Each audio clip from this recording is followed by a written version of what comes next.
যেখানে থাকে নিরাপদ আশ্রয়, মমতা আর ভালোবাসা, সেখানেই ঘর বানায় পাখিরা। ঠিক সেরকমই মায়া মমতায় ভরা এক শিক্ষকের বাড়িতে বাসা বানিয়েছে হাজারো পাখি।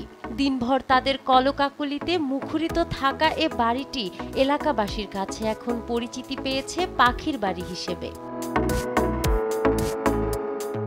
বলছি পটুয়াখালীর কলাপাড়া উপজেলার বালিয়াতলী ইউনিয়নের মুসল্লিয়াবাদ গ্রামের মধুখালী মাধ্যমিক বিদ্যালয়ের শিক্ষক আক্তার হোসেনের বাড়ির কথা।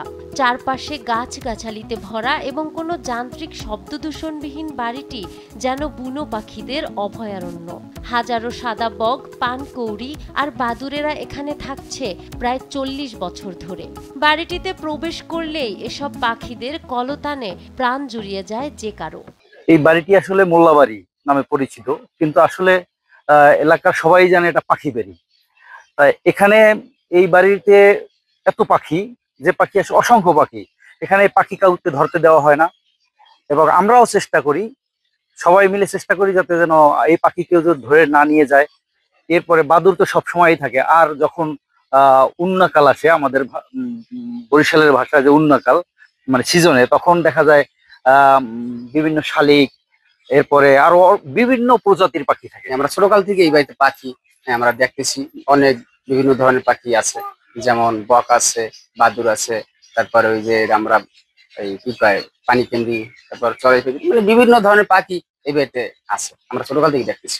পাখিদের মলত্যাগের কারণে বাড়ির লোকজন কিছুটা বিরক্ত হলেও ঘরে দুর্গন্ধনাশক ছিটিয়ে দিব্যি থাকছেন তারা। এসব পাখিদের বাসা তৈরির জন্য বাড়িতে খড়কুটোও রাখছেন আক্তার হোসেন। একটা সমস্যা আমাদের হয়, পাখির মলে আমাদের বিভিন্ন সময় দুর্গন্ধে আমরা খাবার টাবার খেতে বা থাকতে অনেক কষ্ট হয়। এই সময় আমরা স্প্রে করি এবং বিভিন্ন সময় আমরা মোটর দিয়ে পানি দিয়ে গাছের পাতা ডাল এগুলো পরিষ্কার করি। এবং ওদের বাসা তৈরি করার সময় আমরা সবসময় খড়কুটা এবং ছোট ডালপালা পুঁতে রাখি, খড়কুটা জমা করে রাখি, স্তূপ করে রাখি, যারা অত সহজেই বাসা বাঁধতে পারে এবং ওদের কোনো জন্য সমস্যা না হয়। নিরাপত্তার জন্য রাখছেন আলাদা নজর। পরিবারের সকল সদস্যদের সঙ্গে পাখিদের তৈরি হয়েছে দারুণ মেলবন্ধন। পাখি যাতে কেউ না ধরে এই জন্য আমরা ব্যাপক প্রচেষ্টা চালাই। আমরা বাইরে গেলেও ঘরের মানুষের বললে পাখি আমার খুব ভালো লাগে। পাখিগুলোর সাথে আমার একটি সম্পর্ক তৈরি হয়ে গেছে। আমি আল্লাহর কাছে দোয়া করি এই পাখিগুলো যেন সবসময় আমাদের বাড়িতে থাকে। এমন মহৎ কাজের জন্য ওই শিক্ষককে সব ধরনের সুযোগ সুবিধা প্রদানের কথা জানিয়েছেন এই কর্মকর্তা। আসলে একটি মনোমুগ্ধকর অবস্থা দেখেছি আমি। এ ব্যাপারে আমি আমার বন বিভাগের যে বালিয়াতলী যে ক্যাম্প আছে, ক্যাম্পের স্টাফদেরকে আমি নির্দেশনা দিয়েছি যাতে ওখানে কোনো প্রকার উপদ্রব না হয় এবং যাতে দর্শনার্থী বা পথচারী দ্বারা কোনো ধরনের কোনো ক্ষতিগ্রস্ত না হয় পাখিগুলো, সেজন্য আমি বালিয়াতলী ক্যাম্পে নির্দেশনা দিয়েছি।